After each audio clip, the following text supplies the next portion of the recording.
ธรรมพระกรุณเลิศล้ำทรงน้อมนำสู่มนุษย์พระองค์เลิศล้วนบริสุทธิ์สอนคนให้หลุดพ้นความทุกข์ทน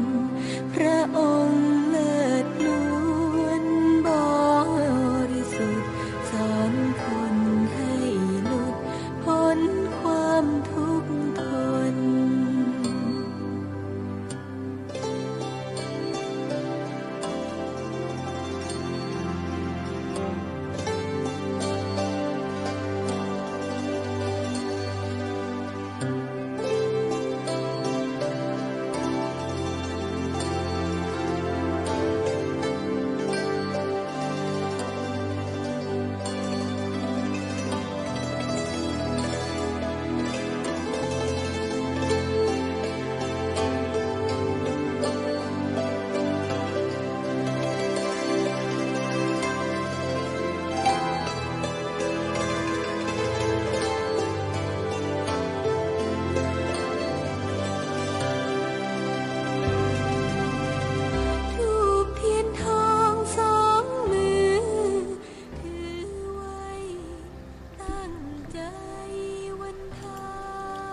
ก็ยกมือ10 นิ้ว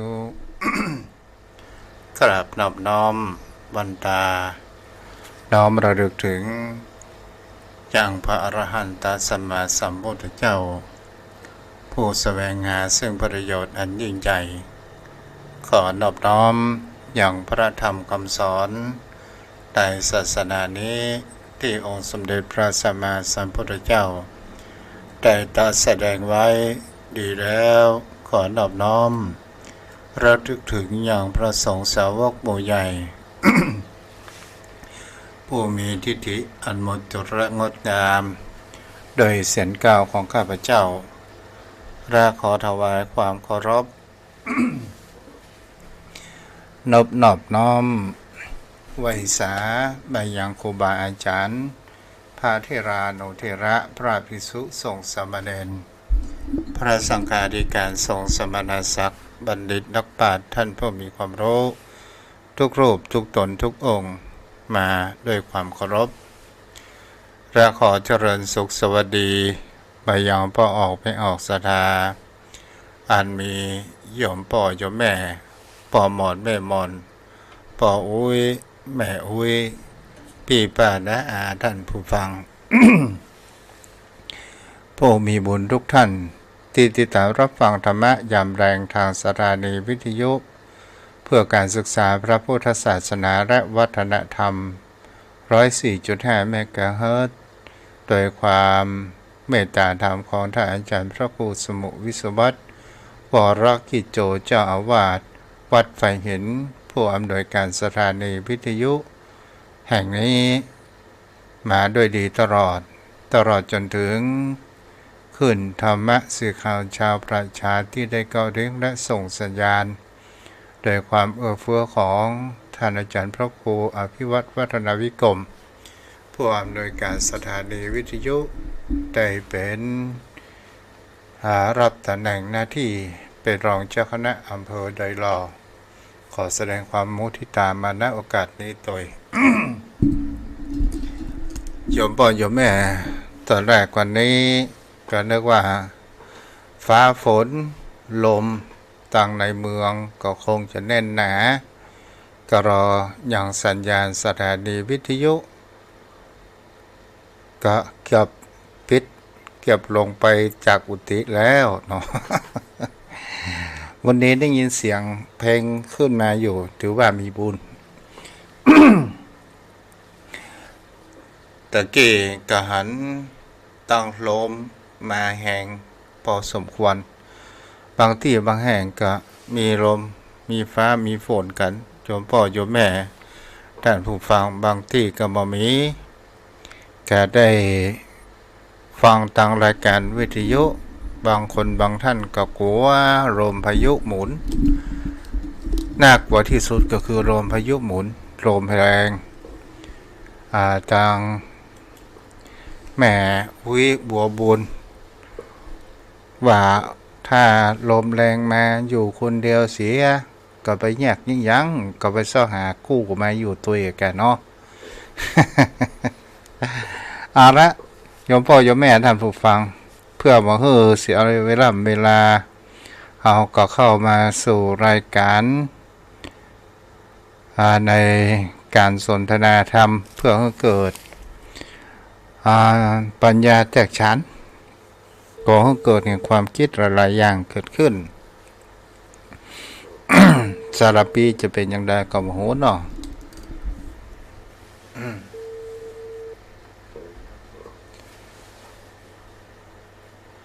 เจ้าพ่อเจ้าแม่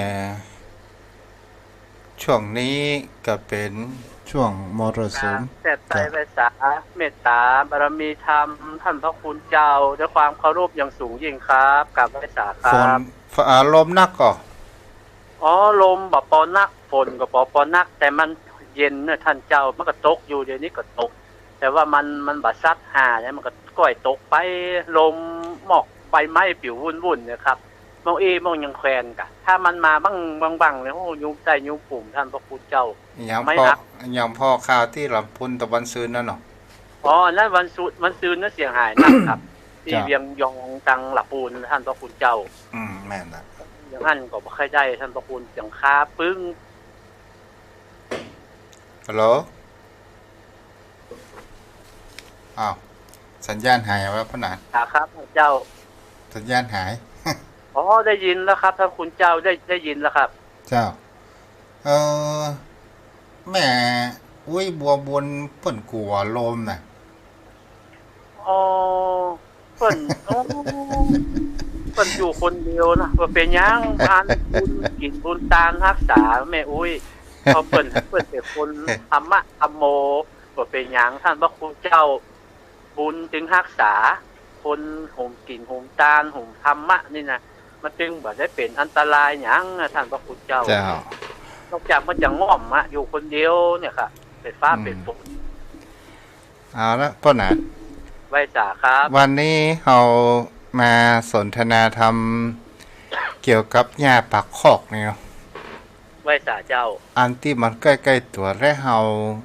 บ่ค่อยเอามาอู้มาจากกันหญ้าปักคอก ท่านเจ้าทำตีง่ายๆนะท่านพระคุณเจ้า ถ้าเรานำมาปฏิบัติ มันก็ได้ถึงมรรคถึงผล และมันเข้าใจง่าย เหมือนกรรมที่เปิ้นบอกว่า โอ้เอาแบบง่ายๆสบายอกสบายใจเหมือนภาษาเจ้าบ้านนะเข้าใจง่ายดีท่านพระคุณเจ้า ถ้ายากเกินไปก็คำ ทอเนี่ยไปต่างถิ่นพิธีกรบอกว่า10 โท อ๋อท่านเจ้าท่านสมาชิกสภาเทศบาลท่านสทแล้วไปเขียนไว้ตังหลังเอาชื่อขึ้นก่อน ไปอ่านเพื่อเป็นสิโท มีเหมือนกันนะท่านเจ้า 10 โท ทั้งบ้าน เนี่ย เพื่อว่าบัจจัยเพิ่นเป็นสมาชิกสภาเทศบาล แต่ที่เปิ้นเป็นพิธีกรมืออาชีพนั้น เปิ้นจะเอายศของสทถ้าว่าเป็น10 โทแล้วไปเขียนยศไว้ตั้งหน้า10 โทสายันสมทองเนี่ยแต่ถ้าไว้ตั้งหลังนี่หมายความว่าสายันสมทองแล้วก็สทไว้ตั้งหลัง อันนั้นหมายถึงสมาชิกสภาเทศบาลท่านเจ้า มันมีสภาพของมันเนาะ มันที่มันตัวย่อนักลำไปไว้สาท่านเจ้าสปะอันยังก็โมจวบางทีเขาก็อ่านจว ก็จะเขาเขียนมาพอคอเนี่ย ค่ะ พอคอเขาแบบอันนี้มาด้วยอ๋อพระครู โอ้หน้ากะมันนักล้ำท่านเจ้า ตัวย่อนักเขาบูอันอย่างเป็นอย่างเดียวเนี่ยซ้ำนักอ่ะ จ้ะเอาละป่ะนะ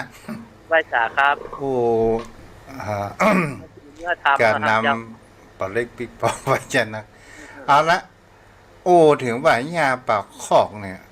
ในเรื่องแห่งคำว่าสิกขาบทเนี่ยศีลสมาธิปัญญาเนาะ ไว้สาเจ้า เป็นสิ่งที่คนเราจะหันได้ว่า ทางพระพุทธศาสนาบอกว่าสิกขาบท ในคำนี้แห่งคำว่าก็เป็นแห่งคำว่าข้อศึกษาประพฤติปฏิบัติ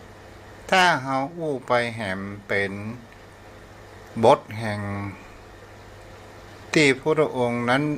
มุ่งหมายก็คือคำว่าศีลนะเพราะนั้นไตรสิกขานั่นแหละท่านเจ้าไตรสิกขานะสมาธิปัญญาไว้สาเจ้าศีลสมาธิปัญญาเฮาอู้เรื่องศีลก่อนทำไมคนเฮาต้องมีศีลศีลนี่มันมาจากที่ไหนกันอยู่ที่ไหนศีลถ้าแปลตามรูปทรัพย์นี่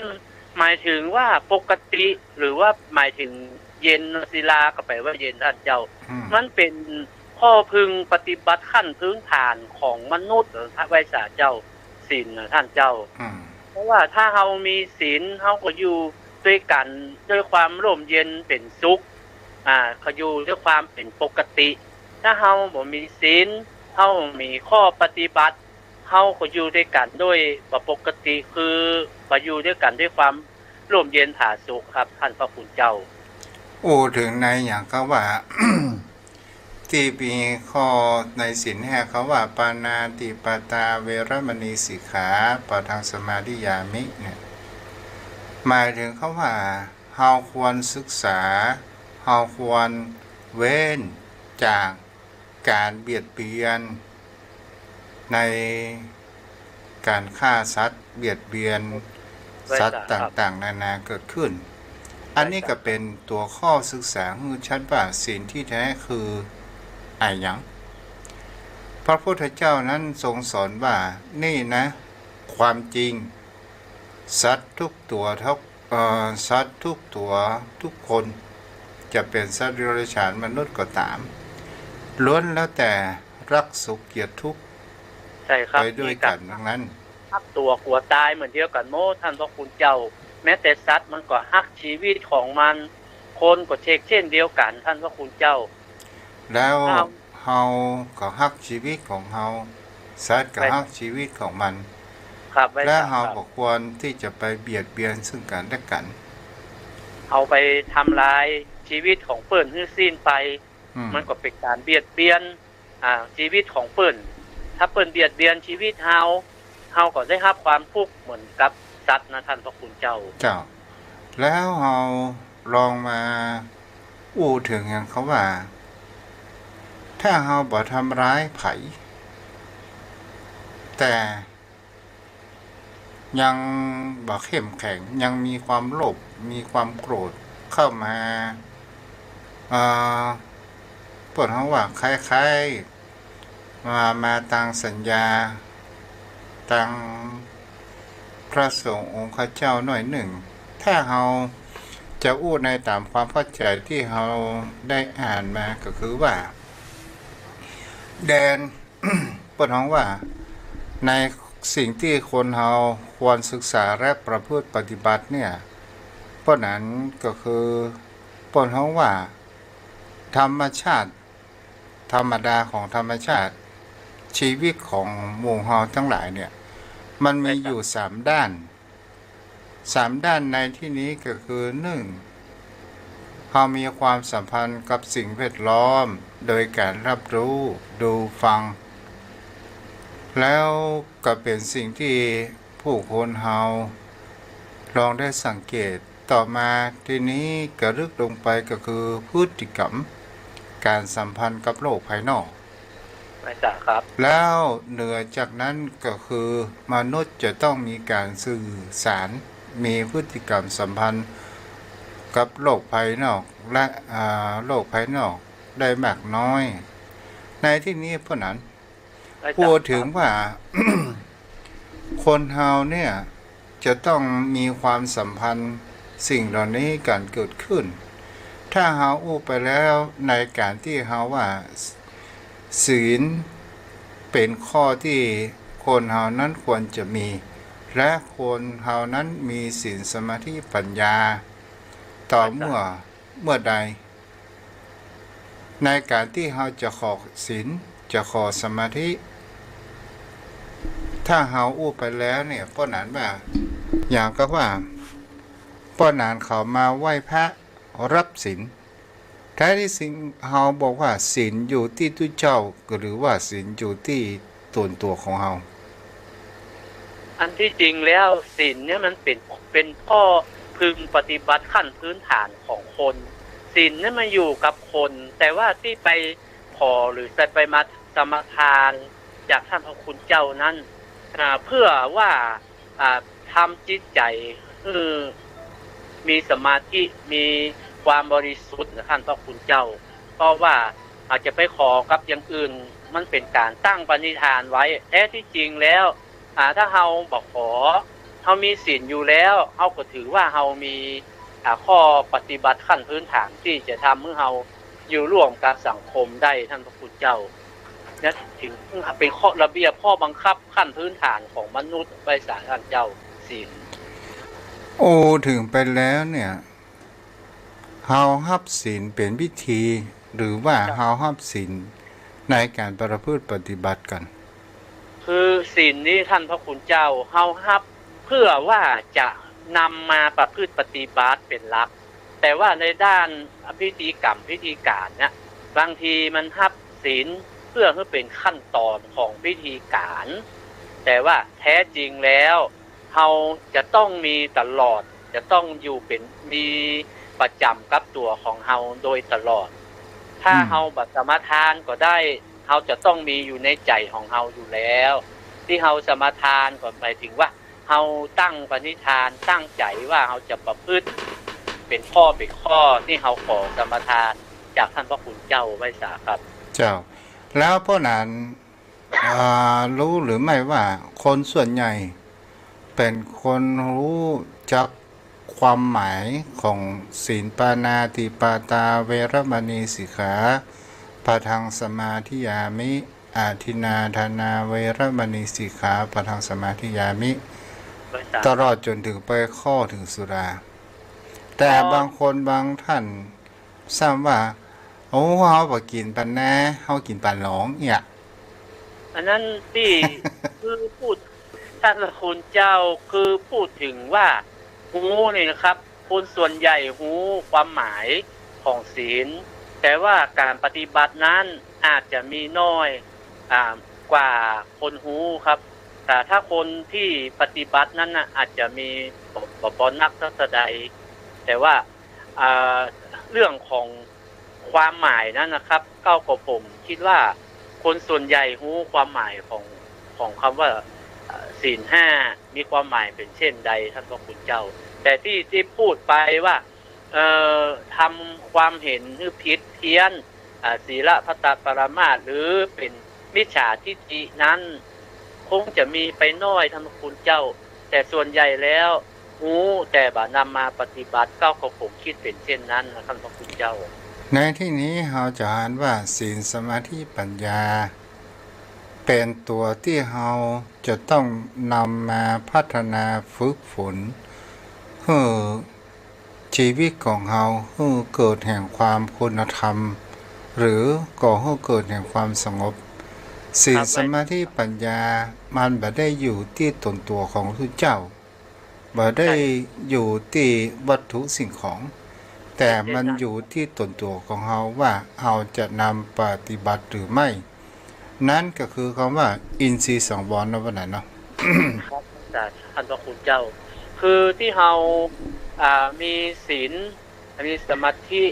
และก็มีปัญญานั้นคือการพัฒนาตนตัวของเราให้มีคุณธรรมให้สูงส่ง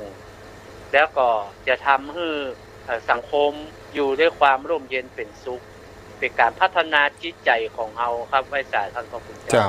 อย่างเขาว่าคนมาขอศีลตู้เจ้าเขาบอกว่าเอาสีขาบท5ข้อเนี่ยศีลเนี่ยสีขาบทก็คือศีลครับไว้สาครับแล้วเอาไปศึกษาไปฝึกด้วยตัวเองเด้อบ่ได้อยู่ที่ตู้เจ้าขอสมาธิก็เหมือนกันโอ้เฮาเข้าหันเฮาเข้ามีจิตใจสงบข้ามีปาฏิหาริย์เพราะนั้นว่าบางคนบางท่านนี่อย่างก็ว่าขอสมาธิปฏิบัติกรรมฐานเนี่ยบางคนไปเกิดอย่างเขาว่านั่งสมาธิหันเลขก็เอี่ยโอ้ นั่นเข้าใจผิดท่านพระคุณเจ้า คือการเข้าสมาธินี้ขั้นแรกคือว่าสมถะเป็นสมถะเป็นทำจิตใจให้สงบก่อนท่านพระคุณเจ้า เจ้า ใช่ว่าเพื่อสร้างกิเลสให้กับตัวเองไปมองเห็นโลกอย่างอันนั้นที่ว่าขนลุกขนพองน้ำตาไหลตัวลอย อันนั้นมันอาจจะเกิดจากความสุขที่เฮา ปิ นั่ง ติประโมทย์เนาะ ครับมีความปิติมีความประโมทย์ที่เฮาได้ตั้งใจเข้าสมาธิครับแต่บางเรื่องเฮาหลงในส่วนนั้นนะท่านพระคุณเจ้า คือที่ได้มาคือความทำใจเพื่อเป็นสมาธิบักฟุ้งซ่านท่านพระคุณเจ้าเท่าเมามันกระทำนะที่ใจเฮาจะมีสติ เพิ่นว่าใจเฮาต้อมอีเฮาอู้ง่ายๆเนาะ ครับจิตใจเฮาบ่ฟุ้งซ่านก็คือใจเฮาเป็นสมาธิใจต้อมนะท่านพระคุณเจ้า เจ้า และทำให้เกิดความสุขที่เฮามีจิตใจเป็นสมาธิบ่ละวุ่นละวายบ่ฟุ้งซ่านในสิ่งต่างๆถ้าเฮามันทำนะครับใจเฮาก็มีสมาธิได้เร็วขึ้นท่านพระคุณเจ้า ต่อมาบุคคลขอปัญญาโอ้ทุกเจ้าขอปัญญากัน ขอปัญญาในที่นี้มันก็ขึ้นอยู่ที่กันที่เฮาเป็นผู้ฟัง ใช่ครับสุตตมยปัญญามันเกิดกับจิตตมยปัญญาภาวนามยปัญญาปัญญาจะเกิดขึ้นได้มันอยู่ที่ตัวของเฮาเป็นผู้กระทำเองท่านพระคุณ แต่เฮาจะต้องฝึกฝนปัญญาของเฮาถ้าว่าเฮาบังคับบางคราวเฮาฟังเอาเสียงเฮาฟังด้วยความเพลิดเพลินไป แล้วเปิ้นย้อนกลับมาถามว่าเข้าใจก่อโอ้เข้าใจ แต่หมอโอ้เรื่องอย่างนี้เป็นต้นแม่งก่อเพราะนั้น นั่นคืออาจจะฟังผ่านๆท่านพระคุณเจ้าฟังแล้วบ่ได้เก็บเอามาคิดเก็บเอามาเพื่อปฏิบัติอาจจะฟังเพื่อเกิดความรู้ผ่านๆไปเท่านั้นท่านพระคุณเจ้า ถ้าเฮาฟังแล้วเนี่ยเฮาตั้งใจฟัง แล้วมันก่อให้เกิดแห่งความเข้าใจ เมื่อเกิดความเข้าใจและเฮานำไปประพฤติปฏิบัติ มันจะเกิดคุณค่า แล้วเกิดการฝึกฝน แล้วเกิดแห่งคำว่า ปัญญาคือความรู้ เพราะน่ะลองสังเกตก่อน เวลางานศพงานสร้างเนี่ย ไว้สาครับ คนที่ฟังตั้งใจฟังเนี่ยมันก็มีเฉพาะต่อหน้าทุกเจ้า หรือถ้าว่าคนผู้ฟังถึงว่าทุกเจ้านั่งที่กลางแจ้งควบคุมสถานการณ์ในการเทศน์ศรัทธาญาติโยมนั้นเกิดแห่งความสงบเสียงเกิดขึ้น แต่มีบุคคลฟังเงียบแต่เล่นมือถือเพราะนั้นว่าคนนั้นนี่จะฟังรู้เรื่องหรือไม่บ่ได้ท่านพระคุณเจ้าเพราะว่าจิตมันแบบเป็นสมาธิท่านพระคุณเจ้ามันบ่สามารถจะฟังสิ่งที่เป็นประโยชน์จากธรรมะคำสอนขององค์สมเด็จพระสัมมาสัมพุทธเจ้าที่เอาองค์พระธรรมกถึกท่านพระคุณเจ้านำมาอธิบายได้ท่านพระคุณเจ้าเพราะว่าจิตสมาธิมันบ่ตั้งมั่นครับมันเมาเล่นกับมือถือหรือคิดไปทางอื่นมันก็บ่เกิดปัญญาท่านพระคุณเจ้าแล้วเฮาก็ลองสังเกตว่าคนเฮาจิตจะเป็นสมาธิสักกี่นาทีที่ในการฟังถ้าจิตของคนท่านพระคุณเจ้ามันจะอยู่ประมาณ30นาทีเบื้องต้นนะนอกจากนั้นมันจะมีมารมาขัดขวางอย่างขันถ้ามารปวดหลังปวดเอวปวดตุมาจะครับปวดแข้งปวดขาครับแล้วก็มันกำนั่นมันก็จะมีสมาธิในการฟังท่านพระคุณเจ้าเพราะว่าธรรมะที่พูดของพุทธเจ้าเนี่ยนะถ้ามันจะได้ประโยชน์โสติผลแท้ๆต้องนำมาปฏิบัติถ้านำมาโยนิโสมนสิการพิจารณาโดยแยบคายแล้วนำมาปฏิบัติมันก็บ่เกิดปัญญาบ่เกิดประโยชน์อย่างสักอย่างท่านพระคุณเจ้าแม่นอย่างครับบางคนถึงไปนั่งฟังในงานศพแต่ฟังแล้วมีความสนุกเพลิดเพลินเข้าหัวนี่นะ มัน แล้วถามว่าสู่กับหูเรื่องได้อะอย่างพ่องมาหูกูได้อย่างเดียวเข้าหัวอย่างเดียว ฉะนั้นคือไปจะทำได้ประเพณีอย่างเดียวท่านพระคุณเจ้า เออ ได้มาได้ประโยชน์จากธรรมะคำสอนได้นำมาเป็นคติอุทาหรณ์สอนอกสอนใจสักอย่างท่านพระคุณเจ้า เพราะนั้นว่าเฮามาพอต่อมาเรื่องแห่งความสัมพันธ์กับสิ่งแวดล้อมที่ว่า3ด้านตะกี้เนี่ย หรือว่าอินทรีย์ตาหูจมูกลิ้นกายใจเนี่ยจะ6ตัวนี้เนี่ยเปิ้นฮ้องว่าอย่าง อายตนะกับท่านพระคุณเจ้า เจ้าอินทรีย์ ภา เนี่ย ย นอกภายในที่มันมาต่อเชื่อมกันนั้นเป็นอายตนะนี่หมายถึงการต่อเชื่อม เพราะว่าอย่างตาเนี่ยท่านพระคุณเจ้ามันเป็นใหญ่กว่าการมองเห็นก็คือรูปมันจะต้องต่อ พระเจ้าเพราะนั้นที่เขาต้องการคำตอบก็คือว่า ตาหูจมูกลิ้นกายใจเป็นทวารเป็นประตู ใช่ค ถ้า รับ ประตู6ประตูเนี่ยมันแบบเปิดรับในการสื่อสาร อย่างเช่นตาอีเนาะ ไม่ทราบครับ ตาบอพ่อแล้วหูซ้ำเป็น ฟัง หูพวกน้องว่า โสตะเหรอครับโสตวิญญาณ เอาบ่ไปถึงขั้นวิญญาณนะ ไม่ หู ไม่ทราบครับ ก็มาพวกน้องว่า หูตึงเนาะ อ๋อคือหูบาสามารถฟังเสียงอย่างได้เลยครับพระคุณเจ้า ทวารทั้ง6เนี่ยเป็นสิ่งที่จะหาได้ว่า มันเป็นตัวรับในการสื่อสารต่างๆนานาทั้งกายวาจาและใจ ที่เฮาฮ้องว่ากรรมมันเป็นประตูเป็นทวารที่เปิดออก3ความหมายนี้ก็คือมีความสัมพันธ์กับโลกภายนอก ที่มันมีการรับรู้ต่างๆนานา ไม่ทราบครับ ก็คือเป็นแดนของศีลทั้งหมด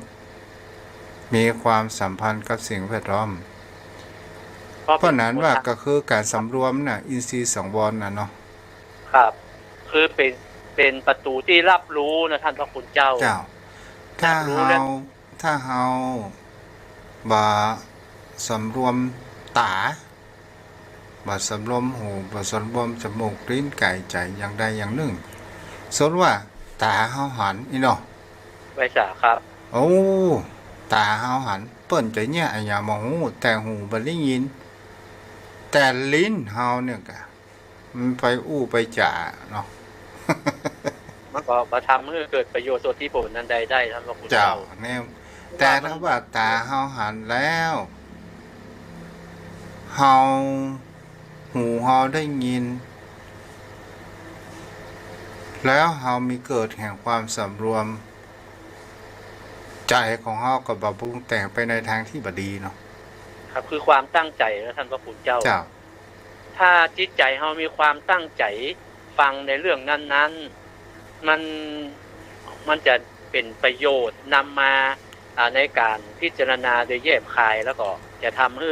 เข้าใจลึกซึ้งในหัวข้อธรรมนั้นๆนะ ก็ คุณเจ้า ถ้าเฮาอู้ไปแห่งประการหนึ่งศีลทั้ง5ข้อเนี่ย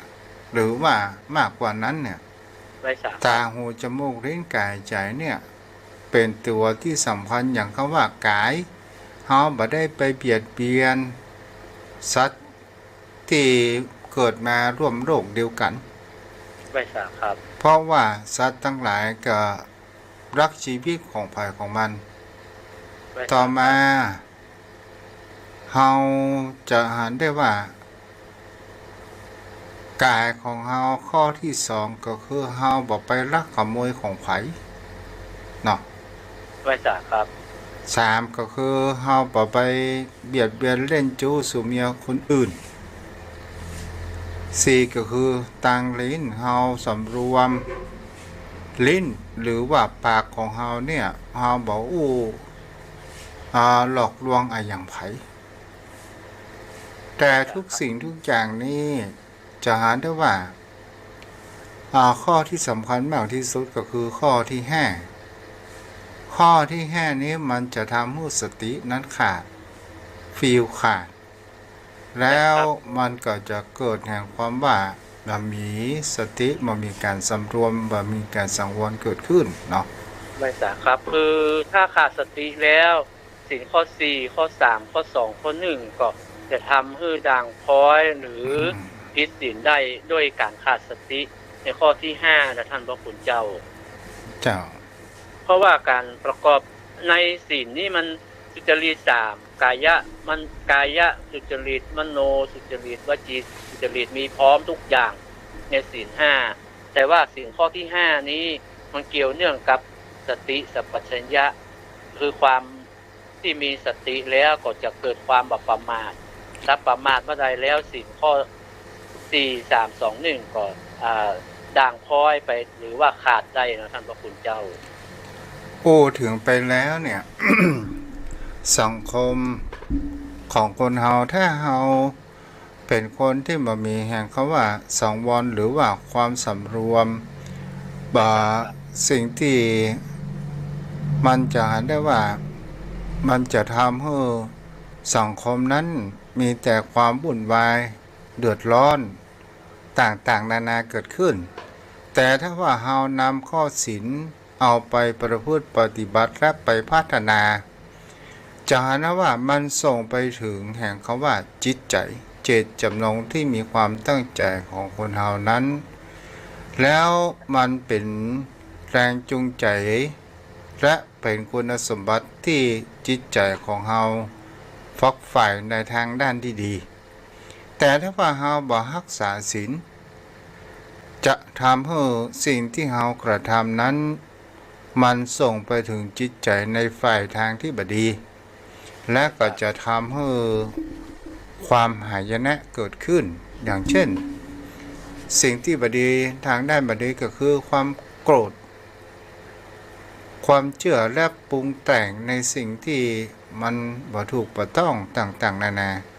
นี้ก็คือเป็นเพิ่นฮ้องว่าเป็นแดนของทางจิตแต่ถ้าว่าเฮาประพฤติทางด้านที่ดีและถูกต้องอย่างเขาว่าเฮาศึกษาและเฮาสำรวมในศีลทั้ง5ข้อ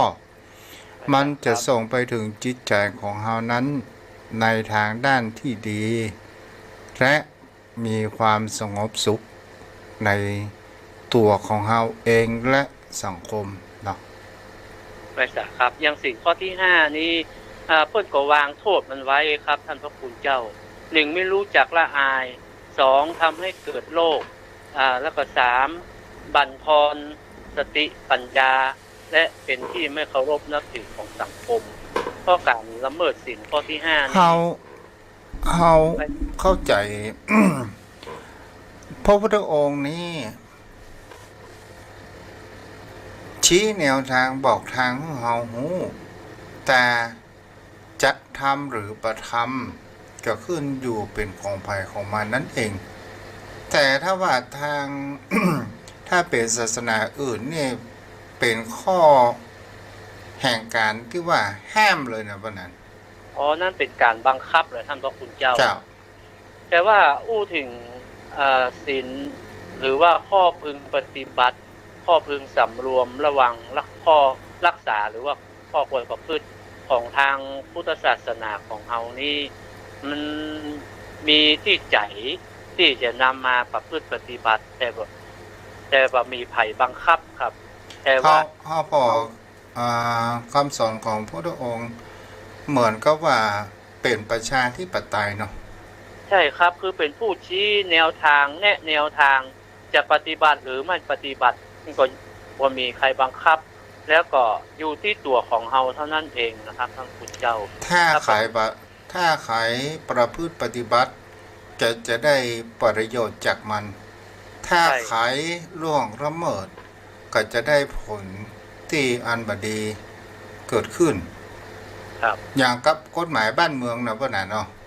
ไว้สาครับคือพื้นฐานแล้วกฎหมายบ้านเมืองก็อิงระเบียบข้อบังคับมาจากศีลนี่เป็นเบื้องต้นท่านพระคุณเจ้าแต่คนเฮามันหัวหมอมันหลีกเนาะ ใช่ครับท่านพระคุณเจ้าเพิ่นบอกว่าใส่หมวกกันน็อกใส่หมวกกันน็อกเสียบ่ใส่เอาใส่หน้าซาไปถึงหน้าด่านยังยังบ่หมวกกันน็อกไปไหนเนี่ยมีซาหน้ารถเนี่ย คือคนเฮามันทำจะตามใจอ่ะทำแบบทำอะไรตามใจคือไทยแท้ท่านพระคุณเจ้าเรื่องทั้งกฎหมายเรื่องทั้งระเบียบข้อบังคับเอาประโยชน์ส่วนตนเป็นใหญ่ท่านพระคุณเจ้าก็ทำให้สังคมเกิดความวุ่นวายท่านพระคุณเจ้าถ้ามันมีระเบียบข้อบังคับที่ปฏิบัติมันทำให้สังคมเฮาอยู่ร่วมกันมันด้วยความหวาดระแวงมันมีความผาสุกท่านพระคุณเจ้าคนมีอำนาจก็จะได้เปรียบคนที่บ่มีอำนาจมันมี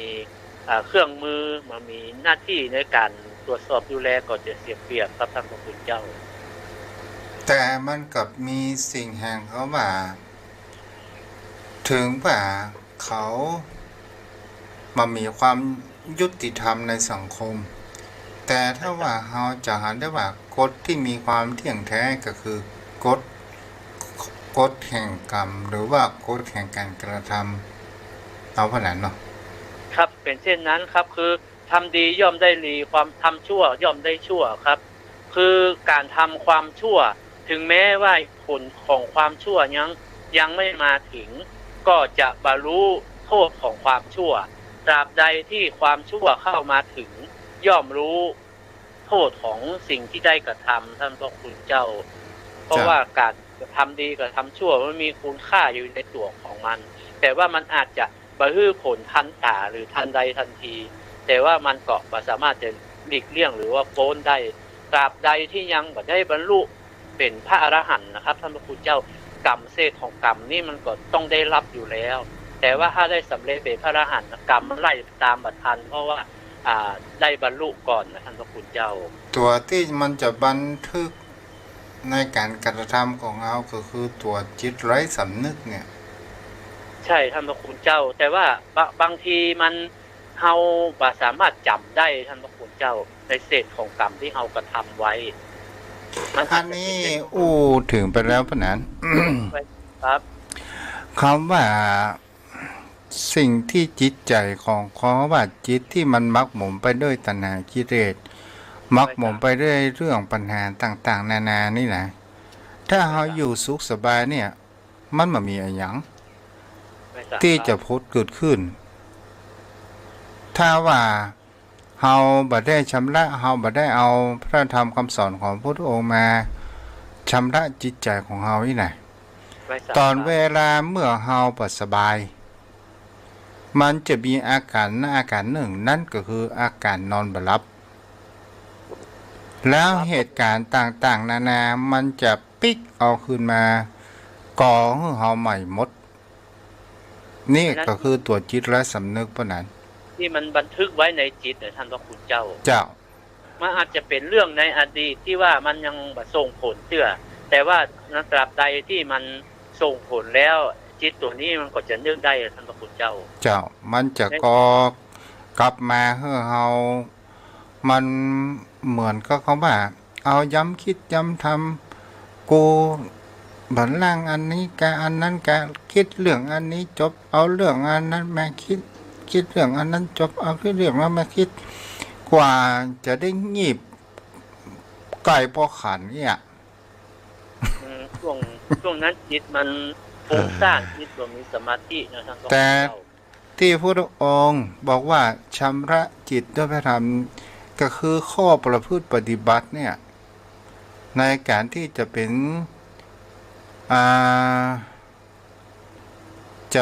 คำว่าทานกจัดเสียซึ่งความตนีศีลเป็นตัวต้นทางก่อให้เกิดแห่งคำว่าสมาธิเกิดแล้วปัญญาเกิด3ตัวนี้ก็คือเป็นพระธรรมคำสอนที่ชำระจิตใจของเฮาสิ่งที่มันมักหมมมันออกไปไม่ทราบครับก็คือทานนี้เป็นผลที่ทำให้คนเกิดมาแล้วที่มีทานเป็นเบื้องต้นทำทานนะทำให้เขาเกิดมีความเป็นอยู่ด้วยบะแล่นแค้นด้วยผลของทานและศีล มันมีอานิสงส์คนที่ได้ประพฤติปฏิบัติแล้วก็จะมีอายุยืนยาวบ่ค่อยมีโรคภัยไข้เจ็บเจ้าด้วยภาวนาถ้าคนได้เจริญภาวนาก็จะเกิดปัญญาสติปัญญาจะเร็วฉลาดบ่หลงบ่ลืมได้ง่าย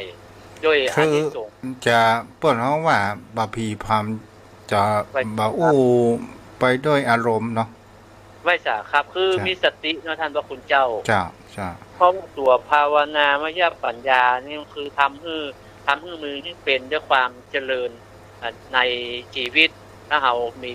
ภาวนาเป็นเบื้องต้นจิตใจเฮาก็จะเป็นสมาธิอย่างท่านเจ้าว่ามันเวลาทำอะไรก็บ่ขาดความยั้งคิดบ่ผีผามจะพึงพิจารณาก่อนถึงจะคิดหรือจะทำท่านพระคุณเจ้าเอาละพ่อนะหมดเวลาแล้วครับขอกราบแต่ใกล้ไว้สาในเมตตาธรรมท่านเจ้านะครับที่ได้คือน้ำธรรมคำสอนให้เกิดความปิติความปราโมทย์ความยินดีเบิกบานที่ได้ฟังน้ำฟังธรรมได้ธรรมสักกฉากับท่านพระคุณเจ้าด้วยความเคารพอย่างสูงยิ่งขอขอบพระคุณท่านญาติธรรมกัลยาณมิตรกัลยาณธรรมทุกท่านนะครับวันนี้เราได้ศึกษาน้ำธรรมคำสอนไปด้วยกันขอธรรมะคำสอนนั้นได้พึงมีในจิตใจของท่านญาติธรรมทุกท่านทุกคนนะครับขอบพระคุณครับสวัสดีครับเจ้าแล้วขออนุโมทนาครับโยมแม่ท่านใดหมูเนาะเฮาพอทางไลน์กับวันปรากฏที่เพิ่นได้ทำบุญจตุปัจจัยจำนวน200 บาทเนาะต่อไปขออนุโมทนาผู้รับฟังทาง Facebook พ่อหนานอินสมพ่อหนานเจ็ดสีแม่รามินเนาะแม่ทองคำที่วงคำแง่หวนอยู่ก้าฝนมีก่อตำปุ้นแล้วพ่อหนานกำพลเนาะแม่ปรากายพฤกษ์มุนเจริญที่รับฟังติดตามก็ขออนุโมทนาบุญตัวต่อไปไผจะโทรมาหาเนาะ0631639950ตังใดโดนฝนพ่องฝนตกพ่องตังใดโดนลมพ่องเอิ้นมาได้เด้อ0631639950ปอนผู้เฮาก็อยู่กับกันวันเวลาผ่านไปไวเหมือนโกหกศรัทธาญาติโยมทั้งหลายวันนี้พอวันที่9 พฤษภาคมแล้วถ้าเฮาสิ่งไหนก็ตามถ้าเฮาบอกคิดหา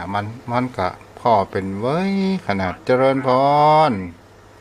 เจ้าสาธุเจ้าเมืองต่างก็มีลมน้อยๆเจ้าแต่บ่มีฝนนะเจ้าอนุโมทนาได้แม่จันเด้อเจ้าสาธุเจ้ามาฮ้อนเนาะแม่เนาะ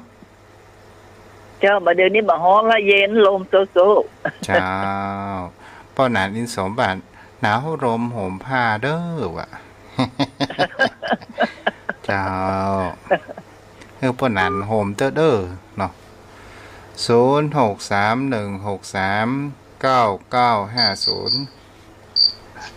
เจริญพรแม่นวลยอดคำปานเจ้าวสาเจ้าแม่ฝนตกต้องเพ่นะลมแห้งก็มีลมเฮ้ยตกอย่างเดียวดีป้าห้องกำลังย่างแม่กำลังได้มาเปิดดีตะกี้นี่นะจ้าป้าห้องบึ้งบ้างเนาะจ้าเป็นยังฝนตกก็เจ้าลมแม่กำมีฝนกายไปเสียเนาะแพ้ลมบนจะรักษาได้ไหมเด้อฮะจ้า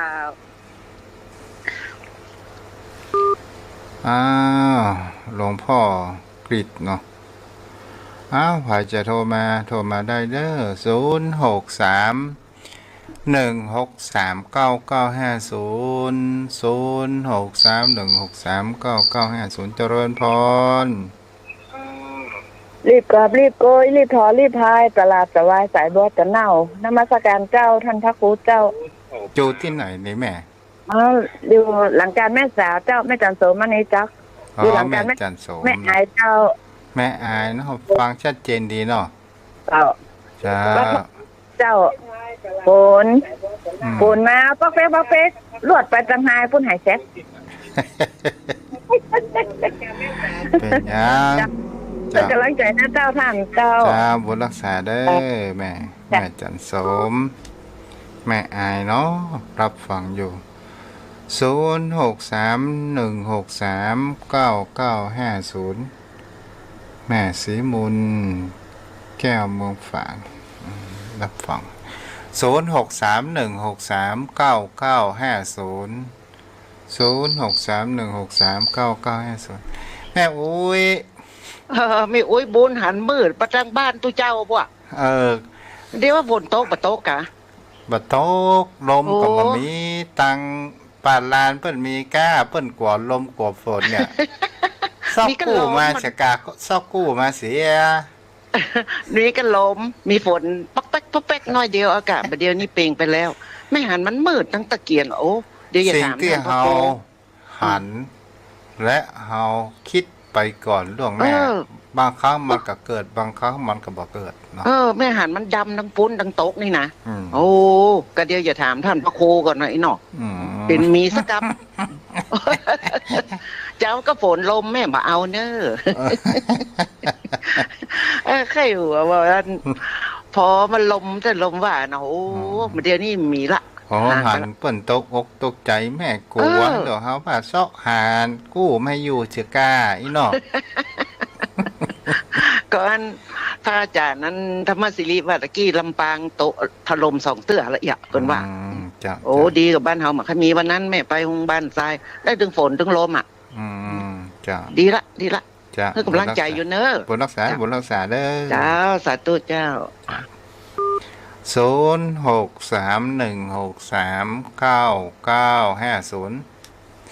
กันเด็กก็เคารพธงชาติเนาะวันผูกเขาก็มาฟังกัน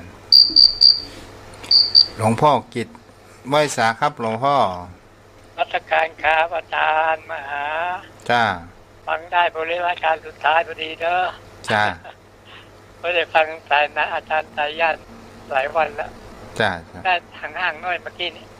ฝ จ้าน ไม่ตกนะอาจารย์นิวัฒน์อ่ะ ไม่ตกเลยโยมไม่ตกเลยหลวงพ่อ ดีนะช่วงนี้เนาะ จ้า วันอาทิตย์ที่แล้วโอ้โหร้อนจริงๆ ทุกสิ่งทุกอย่าง